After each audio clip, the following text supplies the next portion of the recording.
It is another episode of the Juice on the Cuse podcast. Wes Cheng alongside Brad Bierman. Thanks so much for joining us on this Monday, November 18, 2024. We've got a lot to talk about with basketball struggles and the football team notching their seventh win. And we begin there today. Brad, Syracuse played a fairly dominant game against California before winning 33-25. Syracuse has not had a winning record in the last half of the season since they joined the ACC. But for 2018, you had to like what you saw from them on Saturday.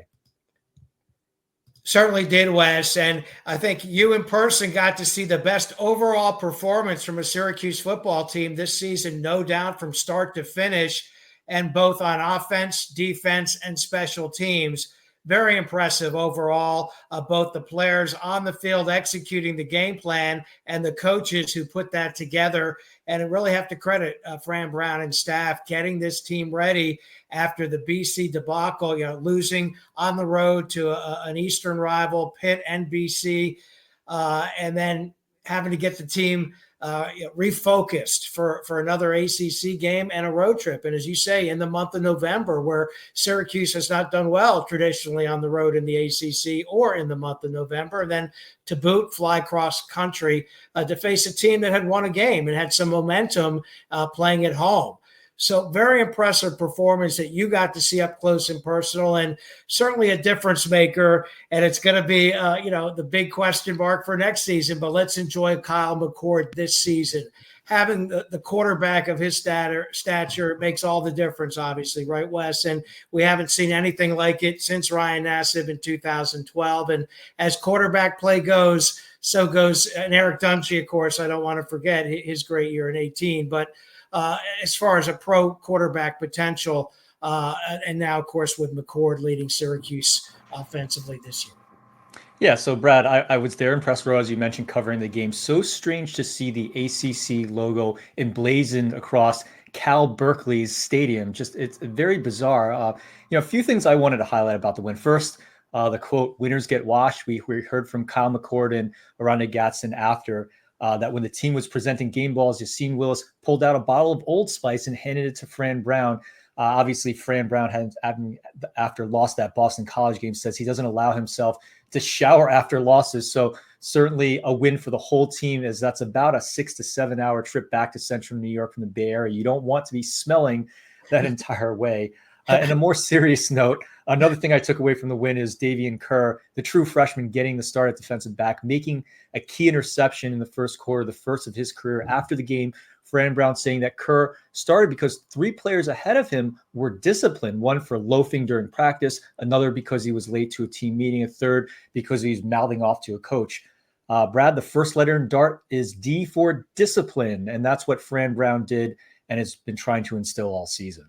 Don't you love it, though, Wes? I mean, he's backing up everything he said he's going to do. And don't forget, he said all of this publicly in press conferences and media availability. And that's what you really have to like about Fran Brown. And I'm going to make the analogy and tie this in, going back to the past with the present here, as the university honors Coach Mack on Saturday with his name going up on the Ring of Honor at halftime of the Connecticut game. And I knew Coach Mack so well, of course, and he was the architect of rebuilding the program in the 80s.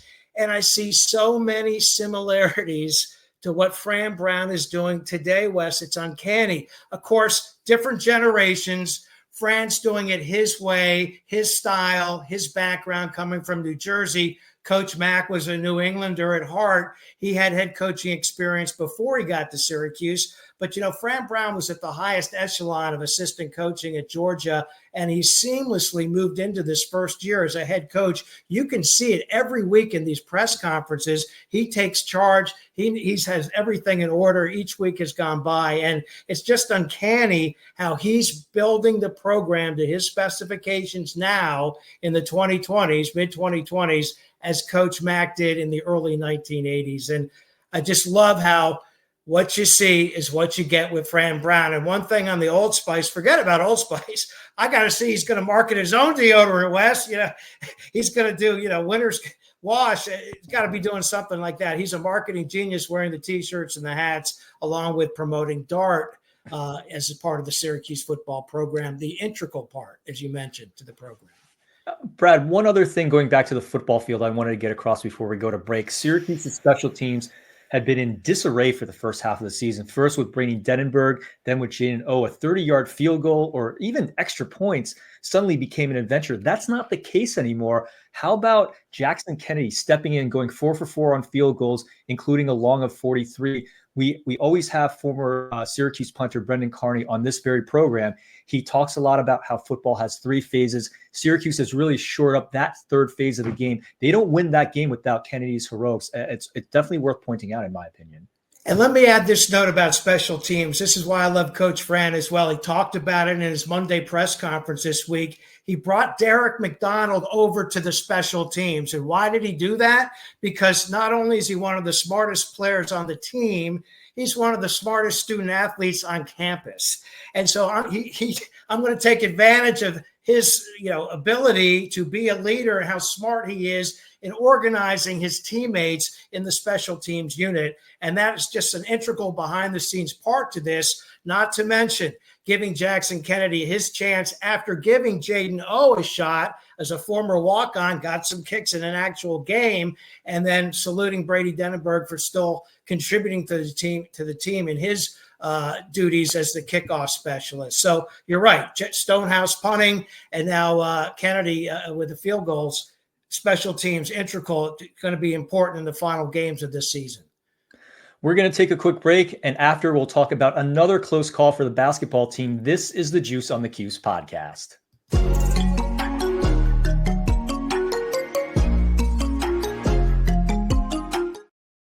This is the Bet Online read. Bet Online is the world's most trusted betting platform and your number one source for online betting. From the earliest odds to in-game live betting, Bet Online provides you with all the action and the ability to watch games as they happen, with the largest selection of odds from everything from football, NBA, college basketball, to NHL, UFC, and MMA. Head to Bet Online today to get in on the action with America's most trusted site for online wagering. Bet Online, the game starts here.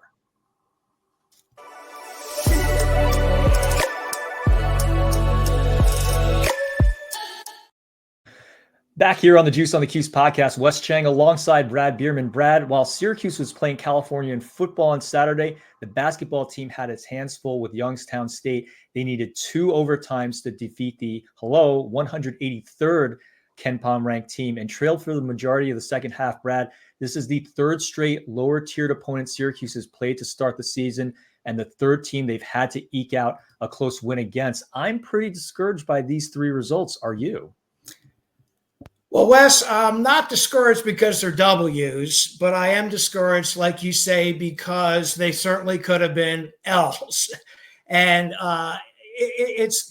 there's definitely a reason to be concerned because to me, it's at the defensive end. I know I texted you as the game was going into overtime about what I thought was just an absolutely lackadaisical first half defensive performance against a team that is going to come into the Dome, give their best effort, 183rd ranked or not. They're not going to play like it for as long as they can. From an athletic talent standpoint, they don't match up over 40 minutes in a roster situation, but you got to play defense. And teams are going to shoot nowadays in college hoops. That's just the way it is. And so, yes, knowing that, having had 2 games under their belt before Youngstown State, it was a reason for concern. But I will say this. I had reason for a little more optimism in overtime, both the first, especially in the second overtime. I thought their team was playing actually some of the best basketball they had, getting the ball around, and again, against a little bit of a dilapidated Penguins roster at that point. But I had a little bit of encouragement for that in putting the game away before having to go up to face a Power 4 team like Texas coming up this week. So the one thing I wanted to point out here is Syracuse's defense is really needs a lot of work, right? And I think that starts with the guards. If you look at Jaquan Carlos, who I actually expected as a CAA all defensive team member, and then JJ Starling, they really struggled to keep the Youngstown State guards in front of them. You look at Penguins guard Nico Gillette with 21 points. And then I want to point out EJ Farmer. He had 26 points, but Farmer in the 2 games prior to Syracuse against Chicago State and Ohio State, He was a combined 1 for 19 from the field. Syracuse made him look like Steph Curry out there. He went 9 for 18 from the field. And Autry has really touted this as an offensive-minded team, but Syracuse, once again, struggling to shoot the ball from downtown, 5 for 22 from beyond the arc. Chris Bell, one of the main culprits, going 1 for 8 from distance. And as good as J.J. Starling was, and he was incredible, Brad, only 2 for 7 from that range. I'm glad he started to get inside, but a lot of concerning signs for me, Brad, as I mentioned, both on offense and defense.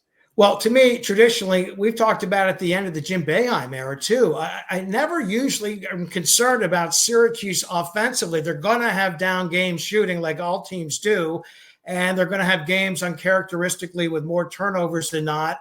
But it's all about defense. And, for all those years playing the zone, and now Reds come in here and mix things up, I don't see it. I don't see it from foot speed. I don't see it from players getting around picks. I don't see from, hustle to the corners. Always can improve rebounding. So, it's concerning. And I think they will, as we've seen also before, team will step up mentally themselves as they go into a competition against Texas on a neutral court in New York City. But now let's see that effort translate to how they perform on the court. Yeah, and Brad, another takeaway, if I may, the lack of depth from the Orange. If you look at Syracuse's bench, the team scored 104 total points. Only 14 of those points came from the 4 players Autry brought off the bench. I would expect a little bit more from Lucas Taylor and especially Jair Davis, who was outstanding through the first 2 games. But Syracuse just didn't get that production on Saturday. I don't want to be all negative, Nancy, here. Let's point out some of the good things, right? It's very clear J.J. Starling has learned he needs to be the alpha on this team, take matters into his own hands. He played a career high in minutes. He scored a career high in points. Very good for him. The other thing I'll add is Syracuse did distribute the ball relatively well, especially in the second half and in the 2 overtimes. 19 assists on their 37 made field goals. And how about Eddie Lampkin tying Starling for the team lead in assists with 7? Really like that no-look behind the back pass to Chris Bell in that first overtime for the bucket plus the harm. I did like what I saw from him moving the ball. It seems like they just need a little bit more time to gel. There is talented players on this team, but they really have to learn how to play together on offense and especially on defense. Totally agree on all fronts. It's a small sample size too at 3 games, and it is in November. And you've heard me harp about development each year, a mark of Jim Boeheim. And let's see how Autry and his new staff can develop now. And from the learning process, looking at what's happened, those mistakes on defense, that will be interesting to see now. Neutral court environment against, at least 2 good games here in Brooklyn, right, Wes? So we're going to have a much better picture where the Syracuse team stands by this coming weekend. So we'll have to check in on that. Again, Syracuse will play Texas at the Barclays Center, November 21 at 7 p.m. That's an ESPN2 game. We'll check back in with them then. That's it for us. For Brad Bierman, this is Wes Cheng. You've been listening to the Juice on the Cuse podcast presented by Rivals and Believe, and we will see you next time.